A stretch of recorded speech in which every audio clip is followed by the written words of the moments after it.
IVF technology की मदद से वो कपल मां बन सकते हैं जो नॉर्मल तरीके से कंसीव नहीं कर पाते। जी हाँ, ये कहना है IVF specialist doctor Monika Gupta का। दरअसल आज नीमा वुमेन्स फोरम एसोसिएशन की तरफ से जालंधर के PGI हॉस्पिटल में मंथली मीटिंग का आयोजन किया गया।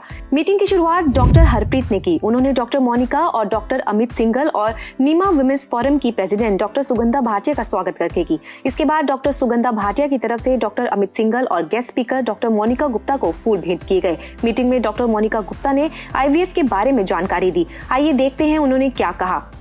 मैं doctor Monika Gupta MD gynae यहाँ PGI हॉस्पिटल जालंधर में as a gynaecologist and infertility specialist काम करती हूँ। यहाँ पे हम ART यानी कि असिस्टेड रिप्रोडक्टिव टेक्नोलॉजी, जिसको कि आम भाषा में टेस्ट ट्यूब बेबी कहते हैं, उसकी सारी फैसिलिटीज़ दे रहे हैं। तो उसके बारे में जो भी क्वेरीज़ है मैं आपकी सॉल्व कर सकती हूँ। या मैं आपको ये भी बता दूं कि जालंधर नीमा वुमेन फोरम की तरफ से ये जो है मंथली मीटिंग का आयोजन किया गया है। तो आज हम मैम से IVF के बारे में बात करने वाले हैं। मैम, सबसे पहले तो एक बहुत ही कॉमन सा क्वेश्चन है जिससे लोग मिथ्स भी हैं और लोग डरते भी हैं, IVF, तो उसके बारे में थोड़ी सी जानकारी आप दें। IVF कोई मेजर प्रॉब्लम नहीं है। जिस लेडी की ट्यूब्स बंद हो तो उस केस में हम उसके अंडे बनाकर अल्ट्रासाउंड मशीन के ऊपर एक नीडल लगाकर बाहर निकाल लेते हैं और लैब में ट्यूब के अंदर उसको स्पर्म से जोड़ दिया जाता है। जो एम्ब्रियो या भ्रूण बनता है उसको हम 3rd डे यूट्रस में इम्प्लांट कर देते हैं, तो प्रेगनेंसी हो जाती है। उसके बाद वो नॉर्मल प्रेगनेंसी की तरह ही चलती है। थोड़ी सी एक्स्ट्रा सपोर्ट चाहिए एक नेचुरल प्रेगनेंसी से। बेबीज़ बिल्कुल नॉर्मल होते हैं। पेशेंट की नॉर्मल डिलीवरी भी हो सकती है। ये तो आपके कॉन्फिडेंस के ऊपर है। पेशेंट डरा ही इतना होता है कि उसको होता है कि मैंने इतना पैसा लगा दिया, मैं डायरेक्ट सिजेरियन करवा लूँ। अगर पेशेंट और डॉक्टर को दोनों को एक दूसरे के ऊपर फेथ है तो बहुत सारे पेशेंट नॉर्मल भी डिलीवर कर सकते हैं। IVF कोई हुआ नहीं है। आप आसानी से इसका ट्रीटमेंट लेके बच्चा ले सकते हैं। मैम, IVF में एक मेडिकल टर्म है आर्ट बोला जाता है, उसके बारे में थोड़ी सी नॉलेज दें आप। उसको बोलते हैं असिस्टेड रिप्रोडक्टिव टेक्नोलॉजी। इसके अंदर बहुत सारे टेक्निक्स इंक्लूडेड हैं, जैसे कि IUI, जिसको कि हम टीका लगाना बोलते हैं, intra uterine insemination, IVF, in vitro fertilization, test tube baby, या ICSI, इंट्रासाइटोप्लाज्मिक स्पर्म इंजेक्शन। जिन हस्बैंड्स के स्पर्म्स बिल्कुल ही नील हैं वो ICSI की मदद से अपनी वाइफ को प्रेग्नेंट कर सकते हैं।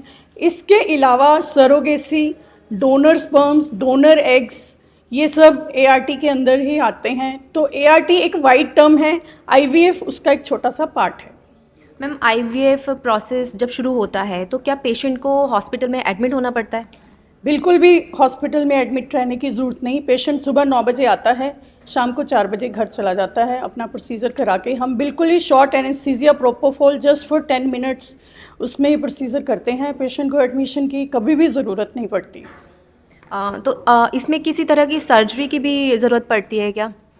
सर्जरी ऐसे हर पेशेंट की ज़रूरत तो नहीं होती। अगर उसको कोई रसौली है तो हम वो पहले निकाल देते हैं ताकि IVF का सक्सेस रेट ज़्यादा हो जाए, या उसकी ट्यूबें सूजी हुई हैं तो उनका पानी निकाल देते हैं। नहीं तो पानी बैक फ्लो करके यूट्रस में आ जाता है और एम्ब्रियो को ख़राब कर देता है।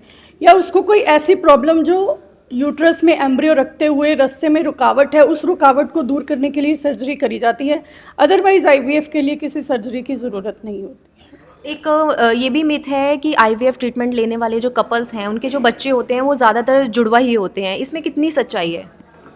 ऐसा ज़रूरी नहीं कि जुड़वा ही हो। हमें गवर्नमेंट ऑफ इंडिया की इंस्ट्रक्शंस हैं कि हम 3 से ज़्यादा एम्ब्रियो नहीं रख सकते। 3 एम्ब्रियो के बाद ट्विंस के चांसेस काफ़ी हाई हो जाते हैं। 50% केसेस में ट्विंस हो जाते हैं, बट सिंगल भी ठहरता है। ये तो यूट्रस के ऊपर डिपेंड करता है वो कितने एम्ब्रियोज़ को इम्प्लांट करता है। हमारी कोशिश तो यही रहती है कि फ़र्स्ट टाइम ही पेशेंट को सक्सेस मिल जाए, तो हम 1 से ज़्यादा ही डालते हैं। ये इट्स लक। ट्विंस के चांसेस 50% तो रहते ही हैं। जो बच्चे IVF से होते हैं वो मेंटली और फिजिकली कितने फिट होते हैं? 100% फिट होते हैं, क्योंकि हम जो एग्स बनाते हैं, जो स्पर्म्स वॉशिंग के बाद सिलेक्ट करते हैं, बहुत ही हाई क्वालिटी के होते हैं। मैंने तो अभी तक अपनी लाइफ में कोई ऐसा बच्चा देखा नहीं कि जिसको कोई प्रॉब्लम हो। आपको हेरिडिटरी कोई प्रॉब्लम है फिर तो चांसेस हैं कि हो। उसके लिए भी एक पीजीडी टेस्ट है जिसको हम प्री जेनेटिक डायग्नोसिस बोलते हैं। एम्ब्रियो का पहले ही टेस्ट करके सिलेक्ट करके डाला जाता है कि जो अच्छा एम्ब्रियो है उसी को डाला जाए, तो इसमें किसी भी अबनॉर्मलिटी के चांसेस बिल्कुल भी नहीं है। आईवीएफ के अगर हम बात करें तो कितने नंबर ऑफ जो पेशेंट्स हैं, अगर हम आपके हॉस्पिटल की बात करें तो कितने आते हैं? अभी तो we do 4-5 cases per month. Gradually I think we will increase. मतलब लोग इस तरफ जो है इसका सहारा ले रहे हैं? नहीं, देखो हर पेशेंट की प्रॉब्लम अलग अलग होती है, पर ज़्यादातर पेशेंट्स को अगर ज़रूरत है तो वो करवा ही लेते हैं। ऐसा नहीं है, पहले तो ये था कि हमने करवाना ही नहीं, टेस्ट ट्यूब बेबी में किसी और के बच्चे ना रख दें या कोई अबनॉर्मलिटी ना हो जाए, ऐसा कुछ नहीं है। अगर पेशेंट को रियली ज़रूरत है तो वो करवा ही लेता है। मैम अभी एक और बहुत कॉमन सा जो है चल रही है सैरोगेसी। तो सैरोगेसी में ये जो एक डोनर गैमाइट्स होते हैं उसके बारे में थोड़ा सा आप हमें, हमारे जो व्यूअर्स हैं बताएं आप। ईयर 2022 से गवर्नमेंट ने कुछ ART रूल्स बनाए हैं जिसके अकॉर्डिंगली आप डोनर गैमीट्स यूज़ कर सकते हैं, पर उसकी कुछ लिमिटेशंस पाई गई हैं। जैसे कि कल ही न्यूज़पेपर में आया था कि सिद्धू मूसेवाल की मदर प्रेग्नेंट हुई है और उसकी एज 58 है। इंडिया में इसकी एज 50 ही लिमिट कर दी गई है। 50 तक आप प्रेग्नेंट हो सकते हो और 40 के बाद आप डोनर गैमीट्स ले सकते हो किसी भी डोनर से। उसके लिए गवर्नमेंट ने बैंक्स बना दिए हैं, आप अपनी डोनर लेके जा सकते हो या बैंक से डायरेक्ट भी डोनर ले सकते हो। डोनर स्पर्म्स भी ले सकते हो, उसके लिए हस्बैंड की एज 55 तक लिमिट कर दी गई है। तो कोई भी लेडी जिसको बच्चे की ज़रूरत है वो इन रूल्स को अप्लाई करके बच्चा कर सकती है। सिंगल लेडी को भी ये रूल्स फॉलो करने हैं या फिर सिर्फ कपल्स को ही इसके लिए जो है दिया गया है? सिंगल लेडी भी इन रूल्स को फॉलो कर सकती है, पर उसके लिए फिर उसको डोनर स्पर्म्स की ही के लिए कंसेंट देनी पड़ेगी। She can get pregnant if she want. Ma'am जैसे कि अभी हमने बात करी आईवीएफ की भी, तो आईवीएफ प्रोसेस जब चल रहा होता है तो उसमें जो डाइट प्लान है वो कितना, मतलब मैं आपकी तरफ से दिया जाता है या वो लोग खुद पूरा मैनेज करते हैं?